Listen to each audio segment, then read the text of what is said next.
Assalamualaikum teman-teman, balik lagi sama aku. Nah, di video kali ini aku bakal bahas aliran konstruktivisme, progresifme, dan humanisme. Stay tuned! Yang pertama, konstruktivisme. Dipelopori oleh Gestalt. Latar belakang aliran konstruktivisme. Konstruktivisme merupakan pandangan filsafat yang pertama kali dikemukakan oleh sejarawan Italia yang bernama Giambattista Vico pada tahun 1710. Filsafat konstruktivisme beranggapan bahwa pengetahuan adalah hasil konstruksi manusia melalui interaksi dengan objek, fenomena, dan lingkungan.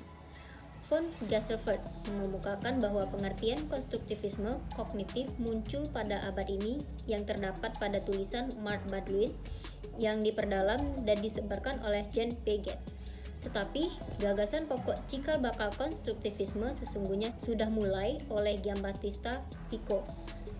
Pada tahun 1710, dalam karyanya, Vico telah mengungkapkan filsafatnya dengan berkata, Tuhan adalah pencipta alam semesta dan manusia adalah tuan dari ciptaan.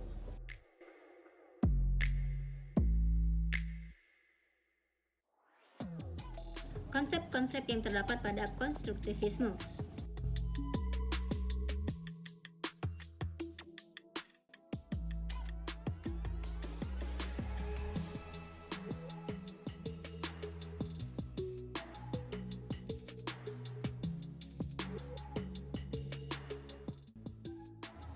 Implikasi terhadap pendidikan. Dalam konstruktivisme, istilah pendidikan lebih diartikan sebagai mengajar. Bagi penganut konstruktivisme, mengajar bukanlah kegiatan memindahkan pengetahuan dari guru kepada murid, melainkan suatu kegiatan yang memungkinkan siswanya membangun sendiri pengetahuan. Mengajar berarti partisipasi dengan pelajar dalam mengkonstruksikan pengetahuan, makna, mempertanyakan kejelasan, bersikap kritis, dan mengadakan justifikasi. Jadi, mengajar adalah suatu bentuk belajar sendiri.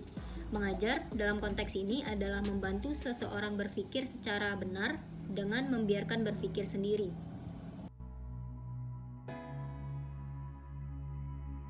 Tujuan pendidikan konstruktivisme. Menurut konstruktivisme, jika seseorang tidak mengkonstruksikan pengetahuannya sendiri secara aktif, meskipun ia berumur tua, pengetahuannya akan tetap tidak berkembang. Kurikulum pendidikan aliran konstruktivisme.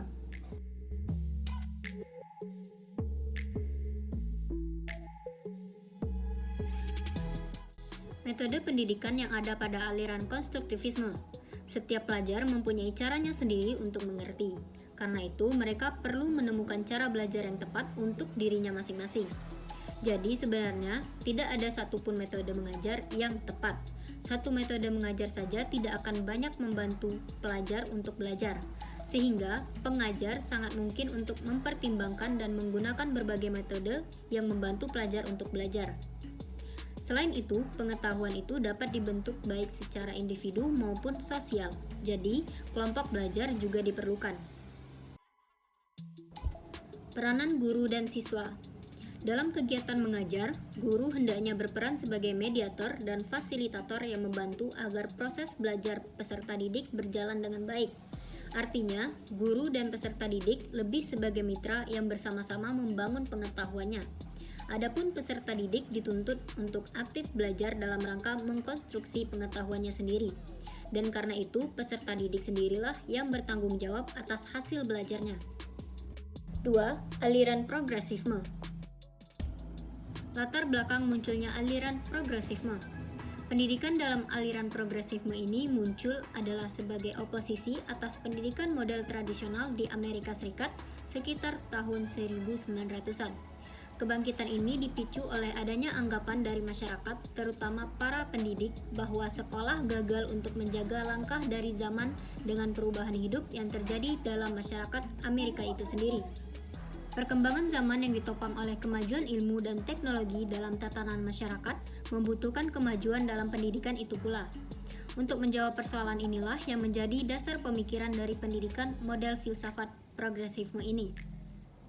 Adapun para tokoh pada tahun 1800-an yang memunculkan aliran ini adalah Horace Mann, Francis Parker, dan G. Stanley Hall. Dan pada tahun 1900-an adalah John Dewey dan William Kilpatrick. Mereka mencoba untuk mereformasi metode pendidikan di sekolah dasar. Sebagaimana sekolah tradisional biasanya menekankan pelajaran terhadap subjek tertentu, membaca, menulis, aritmetika, geografi, sejarah, dan tata bahasa. Guru mengajar atau mendiktekan pelajaran tersebut, kemudian pelajar menulisnya pada buku catatan masing-masing. Murid kemudian mempelajari inti pokok dari apa yang ada dalam buku catatan dan kemudian dihadapkan kepada teks buku mereka. Guru menjalankan tugasnya sepanjang pelajaran berlangsung, kecuali pada saat para murid diperintahkan untuk menghafal bahan pelajarannya.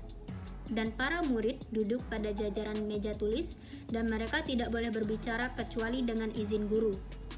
Dengan demikian dapat digambarkan bahwa pendidikan tradisional saat itu menekankan otoritas penuh dari guru pengajar, menekankan metode instruksi pada buku teks, pengajaran yang pasif melalui ingatan atas data yang dipelajari, pendidikan terisolasi dari realitas sosial, dan hukuman badan sebagai sebuah bentuk untuk menegakkan disiplin. Pengertian progresivisme. Progresivisme menurut bahasa dapat diartikan sebagai aliran yang menginginkan kemajuan-kemajuan secara cepat. Aliran atau teori pendidikan progresivisme ini adalah teori pendidikan yang memfokuskan pentingnya pendidikan sebagai sarana kemajuan atau liberasi peserta didik. Aliran progresivisme memiliki sifat-sifat umum, yaitu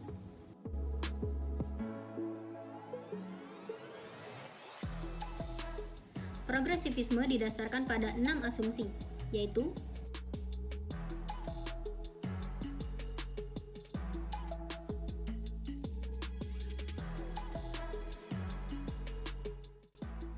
pandangan pada progresivisme ini juga diuraikan berdasarkan pandangan ontologi, epistemologi, dan aksiologi.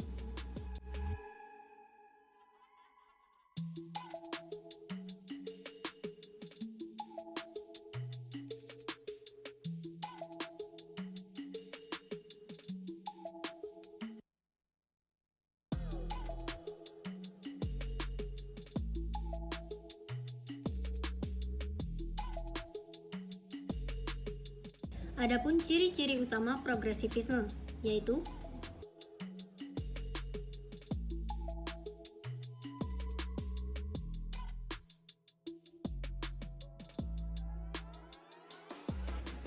progresivisme dalam pendidikan. Proses belajar. Filsafat progresivisme mempunyai konsep bahwa anak didik mempunyai akal dan kecerdasan sebagai potensi yang merupakan suatu kelebihan dibandingkan dengan makhluk-makhluk lain, dan pada dasarnya adalah insan yang aktif, kreatif, dan dinamis dalam menghadapi lingkungannya. Filsafat progresivisme meletakkan dasar-dasar kemerdekaan dan kebebasan kepada peserta didik.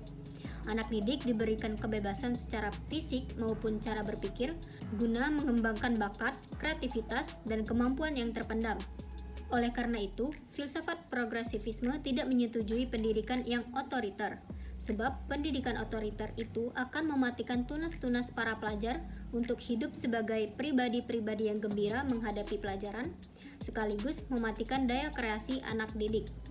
Berdasarkan pandangan ini, maka sangat jelas sekali bahwa filsafat progresivisme bermaksud menjadikan anak didik yang memiliki kualitas dan terus maju atau progres sebagai generasi yang akan menjawab tantangan zaman peradaban baru.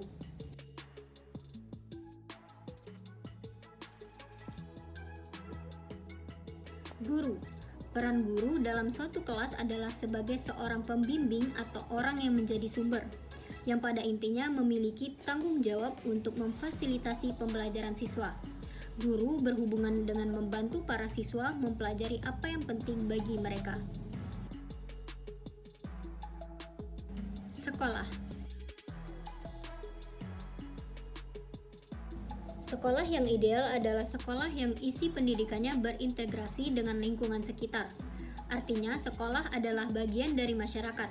Untuk itu, sekolah harus dapat mengupayakan pelestarian karakteristik, atau kekhasan lingkungan sekolah sekitar atau daerah di mana sekolah itu berada. Kurikulum pendidikan. Aliran progresivisme menghendaki jenis kurikulum yang bersifat fleksibel dan eksperimental. Jadi, kurikulum bisa diubah dan dibentuk sesuai dengan zamannya.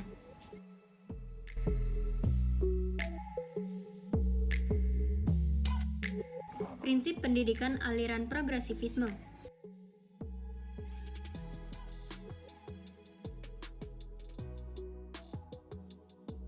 Yang ketiga, aliran humanisme. Sejarah perkembangan humanisme. Aliran psikologi humanis muncul sebagai gerakan besar psikologi dalam tahun 1950-an dan 1960-an, di mana perkembangan peradaban baru itu dikenal dengan nama Renaissance atau zaman kebangkitan kembali yang terjadi pada abad ke-16. Humanisme sebagai suatu gerakan filsafat dan gerakan kebudayaan berkembang sebagai suatu reaksi terhadap dehumanis yang telah terjadi berabad-abad. Terjadi dalam dunia Eropa sebagai akibat langsung dari kekuasaan para pemimpin agama yang merasa menjadi satu-satunya otoritas dalam memberikan interpretasi terhadap dogma-dogma agama yang kemudian diterjemahkan ke dalam segenap bidang kehidupan di Eropa. Dalam konteks reaksi ini, pelopor humanisme menjelaskan bahwa manusia dengan segenap kebebasan memiliki potensi yang sangat besar dalam menjalankan kehidupan ini secara mandiri untuk mencapai keberhasilan hidup di dunia. Perkembangan selanjutnya terjadi pada abad ke-18. Periode perkembangan ini dimasukkan ke dalam masa pencerahan. Tokoh humanis yang muncul yaitu J.J. Rousseau. Pada abad ke-20 terjadi perkembangan humanistik yang disebut humanisme kontemporer. Humanisme kontemporer ini merupakan reaksi protes atau gerakan protes terhadap dominasi kekuatan-kekuatan yang mengancam eksistensi nilai-nilai kemanusiaan yang ada dalam diri manusia di era modern. Perkembangan lebih lanjut dari filsafat humanisme ini adalah berkenaan dengan peran dan kontribusi filsafat eksistensialisme yang cukup memberikan kontribusi dalam filsafat pendidikan humanistik.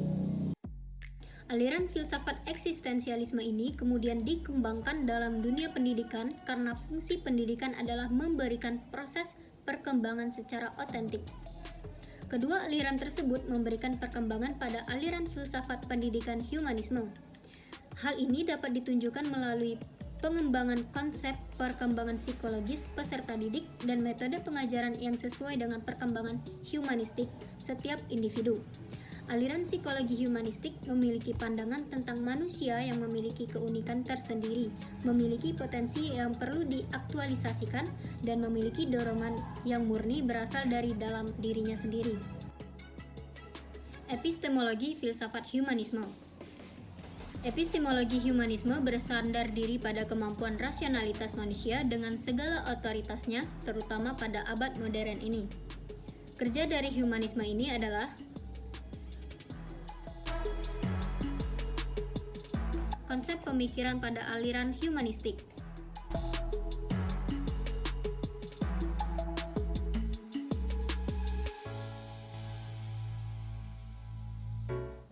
Implikasi pendidikan psikologi humanis dalam proses pendidikan. Sistem belajar yang cocok untuk pendidikan humanis ini adalah inquiry discovery, yakni belajar penyelidikan dan penemuan. Dalam proses belajar mengajar sistem inquiry discovery ini, guru tidak akan menyajikan bahan pelajaran dalam bentuk final. Dengan kata lain, guru hanya menyajikan sebagian dan selebihnya siswa yang mencari sendiri atau menemukan sendiri. Adapun tahapan dalam prosedur inquiry discovery ini, yaitu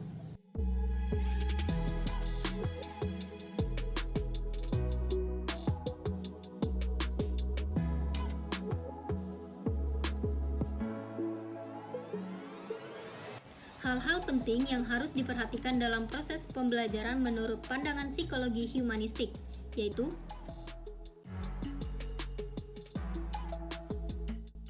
Nah, itu tadi adalah aliran terakhir yang kita bahas di video ini. Mohon maaf jika ada kesalahan atau kekurangan. And thank you for watching. Bye!